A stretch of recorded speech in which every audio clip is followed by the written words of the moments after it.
2024 లేదా 25లో డిగ్రీ లేదా బీటెక్ చదివారా? సాఫ్ట్‌వేర్ జాబ్ కోసం ఎదురు చూస్తున్నారా? అయితే కోడ్ జ్ఞాన్ 100 డేస్ కోర్సులో చేరండి, జాబ్ సాధించండి. నమస్కారం విజయపతిన గారు. నమస్తే నాగరాజ్ గారు. ఆడ మగ అని తేడా లేదండి. ఒక క్రేజీ క్వశ్చన్ ఒకటి అడుగుతాను. ప్రతి ఒక్కరికి కన్ఫ్యూషన్ అనేది ఖచ్చితంగా ఉంటుంది. సర్టెన్ టైం వచ్చినప్పుడు ఆ టైంని బట్టి తెలుస్తుంది. ఒక అమ్మాయి మనసులో మనం ఉన్నాము అని ఏ విధంగా తెలుస్తుందని చెప్పి అబ్బాయి అనుకుంటాడు. ఒక అబ్బాయి మనసులో మనం ఉన్నామా లేదా అని చెక్ చేసుకోవడానికి అమ్మాయికి కూడా ఇంట్రెస్ట్ క్రియేట్ అవుతుంది. ఇవి ఎలా తెలుస్తాయండి? నిజం చెప్పాలంటే అండి, అది ఆ పొజిషన్లో ఉన్న వాళ్ళకి అది ఆటోమేటిక్గా తెలిసిపోతూ ఉంటుంది. సో కొన్ని అంటే తెలియని ఇండైరెక్ట్ డైరెక్ట్ కమ్యూనికేషన్స్ అనేవి వాళ్ళ మధ్య నడుస్తూ ఉంటాయి. మైండ్ వేవ్ కమ్యూనికేషన్ నడుస్తూ ఉంటాయి. అది ఏంటంటే ఆ ఫీల్ అది ఇచ్చే వాళ్ళకి, అది రిసీవ్ చేసుకునే వాళ్ళకి మాత్రమే అది తెలిసే వైబ్రేషన్స్ ఉంటాయి కొన్ని. అంటే ఎంతమంది గుంపులో ఉంటే కూడా వీళ్ళిద్దరి అంటే చూసుకునే విధానం కానీ, ఒక నవ్వుకునే ఒక స్మైల్ కానీ, ఏదో ఒకటి హింట్లు అనేవి తెలియకుండానే బాడీ లాంగ్వేజ్లో వాళ్ళిద్దరికి కమ్యూనికేట్ అయిపోతూ ఉంటాయి. వాళ్ళిద్దరికే ఓపెన్ అవుతాయి. అది చూసే వాళ్ళకి కూడా తెలియకపోవచ్చు, బట్ క్లోజ్గా ఉండి అబ్జర్వ్ చేసే వాళ్ళకి వీళ్ళిద్దరి మధ్య ఏదో తెలియని కమ్యూనికేషన్ అనేది నడుస్తుంది. వీళ్ళిద్దరికి ఇంకా ఎక్స్ప్రెస్ చేసుకోలేదు కానీ ఒకళ్ళంటే ఒకళ్ళకి ఇష్టంలా ఉంది అనేది గమనించే వాళ్ళు కూడా ఉంటారు. సో ఏమవుతుందంటే మెయిన్లీ ఒక అబ్బాయి కానీ అమ్మాయి కానీ అవతల ఇష్టపడినప్పుడు వాళ్ళతో టైం ఎక్కువ స్పెండ్ చేయడానికి ఇష్టపడతా ఉంటారు. అది ఇక అంటే ఫస్ట్ కామన్ది అది. బట్ ఏంటంటే తెలియకుండానే ఆ వ్యక్తి వచ్చినప్పుడు వీళ్ళ కళ్ళల్లో ఒక తెలియని గ్లో అనేది వస్తుంది ఫేస్లో. అది అంటే తెలియకుండానే వచ్చేస్తాయి మార్పులు. అంటే ఒక స్మైల్ రావటం, ఒక కళ్ళు అంటే మొహం మతాబులాగా వెలిగిపోవటం, ఇలాంటివి వాళ్ళకి తెలియకుండానే జరుగుతాయి. అంటే ఇప్పుడు మనకు నచ్చిన వ్యక్తి కనపడగానే మనకు చూడండి ఆటోమేటిక్గా చిరునవ్వు వచ్చేస్తుంది. సో అది దట్టు ఎస్పెషలీ ఆ యంగ్ ఏజ్లో అది ఉన్నప్పుడు ఏంటంటే వాళ్ళకి తెలియకుండానే వాళ్ళు అట్లా ఒక మంచి వెల్కమింగ్ స్మైల్ అనేది వస్తుంది. అట్లాగే మామూలుగా మనం ఇంకా చూసి అంటే ఇంకా తరచి చెప్పుకోవాలంటే ఏంటంటే వాళ్ళ ఇంట్రెస్ట్లు ఏంటో వీళ్ళు తెలుసుకోవటం, వాళ్ళకి నచ్చినవి ఏదన్నా ఉంటే అవి వాళ్ళు సాధించడంలో హెల్ప్ చేయటం, ఎంకరేజ్ చేయటం, వాళ్ళకి ఏది నచ్చుతుందో తెలిసినప్పుడు అవకాశం వచ్చినప్పుడు అవే గిఫ్ట్లుగా ఇవ్వటం, వాళ్ళ ఇంట్రెస్ట్లు ఇష్టాలు తెలుసుకుని సందర్భం వచ్చినప్పుడు వాటిల్ని అందించటం కానీ అవి జరిగేలాగా చేయటం కానీ, ఇట్లాంటివన్నీ వాళ్ళకి తెలియకుండానే వాళ్ళ మనసులో నోట్ చేసుకుని ఉంటారనమాట.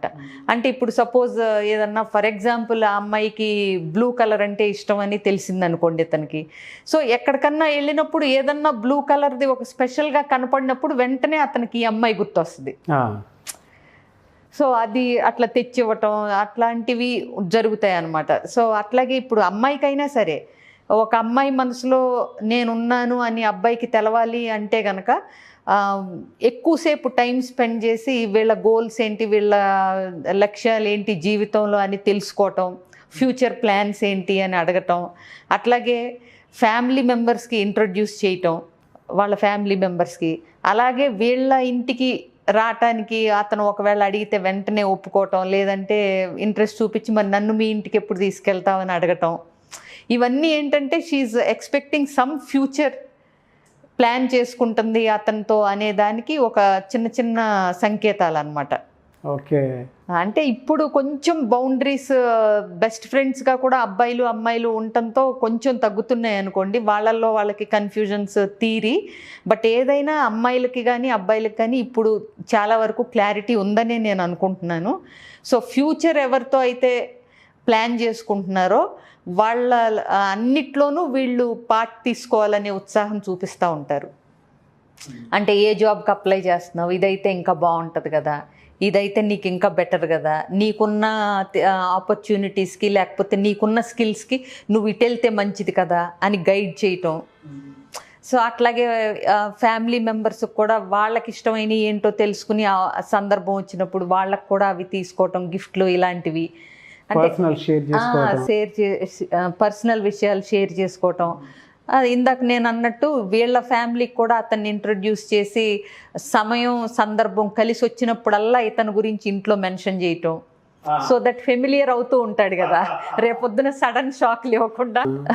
ఓకే. సో ఇలాంటివి తెలియకుండానే చేస్తూ ఉంటారు, తెలివిగా కూడా చేస్తూ ఉంటారు. అంటే పలానా వాళ్ళ మనసులో మనం ఉన్నాము అనుకున్నప్పుడు కొంతమంది మైండ్తో వాళ్ళకి అర్థమయ్యేలాగా ఏదో రకంగా కమ్యూనికేట్ చేస్తారు, లేదంటే కొంతమంది ఓరల్గా కమ్యూనికేట్ చేస్తారు, కొంతమంది బాడీ లాంగ్వేజ్ని బట్టి కమ్యూనికేట్ చేస్తారు, కొంతమంది టచ్స్తో కమ్యూనికేట్ చేస్తారు. అంటే టచ్ చేసినా అది అంటే ఫ్రెండ్లీగా, అంటే మామూలుగా ప్యాటింగ్, చిన్న ఫ్రెండ్లీ హగ్లాను ఇట్లానే ఉంటుంది అనుకోండి. బట్ ఏదైనా ఈజీగా సెన్స్ చేసేయచ్చు ఒకళ్ళకొకళ్ళు, వీళ్ళకి ఇతనికి నేనంటే ఇష్టం, లేకపోతే ఈ అమ్మాయికి నేనంటే ఇంట్రెస్ట్ ఉంది అనేది వాళ్ళు క్యాచ్ చేయగలుగుతారు. అంత ఆబ్వియస్గా వీళ్ళు క్యాచ్ చేసేలాగానే కమ్యూనికేట్ చేయగలుగుతారు, తెలుస్తుంది అవతల వాళ్ళకి కూడా డెఫినెట్గా. ప్లస్ ఇంకా ఒకటండి, ఇది ఒకప్పుడైతే ఇట్లా అంటే రకరకాల ప్రయత్నాల ద్వారా కమ్యూనికేట్ చేసి చెప్పలేకపోవటం, లేకపోతే అవతల వ్యక్తి తెలుసుకోవాలనుకోవటం, ఇట్లా చెప్పటానికి మొహమాట పడటం అట్లా ఉండేది. ఇప్పుడు కనుక నిజంగా వాళ్ళు ఖచ్చితంగా ఇతనే నా ఫ్యూచర్ అని అనుకున్నప్పుడు మాత్రం చెప్పేంత కమ్యూనికేషన్ స్టైల్స్, అంటే ఆ చొరవ అవి కూడా చాలామంది దగ్గర ఉంటున్నాయి. మొహమాట పడట్లేదు చెప్పదలుచుకున్నప్పుడు. ఓకే. పొజెసివ్నెస్ ఎంతవరకు ఈ కమ్యూనికేషన్లో ఉంటుందండి? పొసెసివ్నెస్ అనేది ఇండివిజువల్ని బట్టి ఉంటుందండి, అందరికీ ఉండాలని ఏం లేదు. ఇప్పుడు వాళ్ళ ప్రేమ మీద కానీ, వాళ్ళ ఎబిలిటీస్ మీద కానీ, సెల్ఫ్గా వాళ్ళ మీద వాళ్ళకున్న కాన్ఫిడెన్స్ లెవెల్స్ కానీ ఎక్కువ ఉన్నప్పుడు ఏంటంటే అవతల వ్యక్తి మీద పొసెసివ్నెస్ అనేది అంత ఉండట్లేదు, అవసరం లేదు. ఎందుకంటే because they are confident about themselves. Possessiveness ఎప్పుడు వస్తుంది? అవతల వ్యక్తికి ఎక్కడో ఇంకా నేను సరిపోనేమో అనేది వీళ్ళు ఫీల్ అవుతున్నప్పుడు వస్తుంది. సో ఎప్పుడైతే నువ్వు నిండుకుండగా నీకు అన్నీ ఉంది, నువ్వు ఆ అమ్మాయిని ఇష్టపడ్డావు అనుకున్నప్పుడు నీకు ఆ అమ్మాయి మీద పొసెసివ్నెస్ రావాల్సిన అవసరం లేదు. నీది అనుకున్నది ఇప్పుడు నీది అని నీకు నమ్మకం ఉందనుకోండి, నువ్వు దాన్ని వెంటపడాల్సిన అవసరం లేదు కదా. అవును, కొంతమంది మెచ్యూర్డ్గా తెలుసుకుంటూ ఉంటారు కదా, ఆ కమ్యూనికేషన్ ఎలా ఉంటుందండి?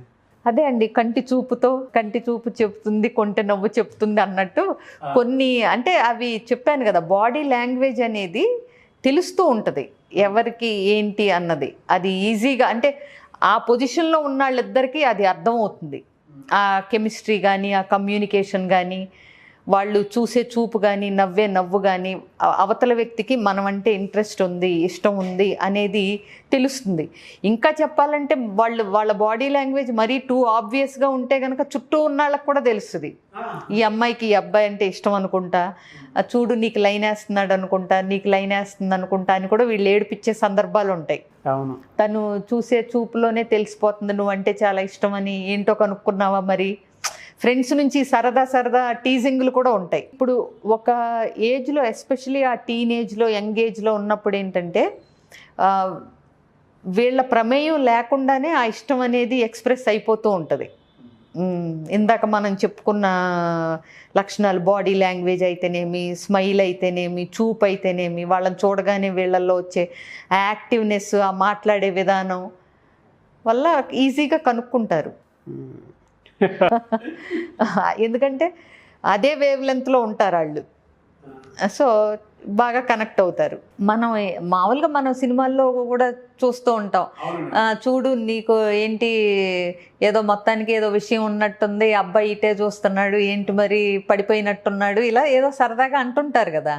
గొడవ కూడా ఎక్కువ ఇష్టం ఉన్న మనిషి మీదే పడుతూ ఉంటారు కదా, ఎక్కువ సాధించడం, అల్లరి చేయటం, గోల్ చేయటం, వాళ్ళ దగ్గరే కమ్యూనికేషన్ ఎక్కువ ఓపెన్ అవుతుంది. వాళ్ళకి ఏదన్నా బాగాలేదంటే కూడా వీళ్ళు దానికి సంబంధించిన మెడిసిన్స్ పంపించడం, హడావిడి, ఊరెళ్తే వాళ్ళకి నచ్చినవి తెచ్చివ్వటం, వెళ్ళే ముందు కూడా ఎక్కడన్నా సాధించి తీసుకొచ్చి మరీ చేతిలో పెడతారు. ఇప్పుడు వెరీ గుడ్ సబ్జెక్ట్ అండి నిజంగా.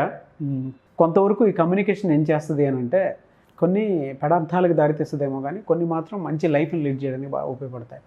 బట్ ఏదైనా సరే కమ్యూనికేషన్ మీద డిపెండ్ అయి ఉంటుంది కాబట్టి మంచి సబ్జెక్ట్ని, నాకు తెలిసి చాలామంది పాత రోజులకి వెళ్ళిపోయి కింద కామెంట్ బాక్స్లో పోస్ట్ చేసినా ఆశ్చర్యపోయే పని లేదు, వాళ్ళకు కూడా అవకాశం ఇద్దాము.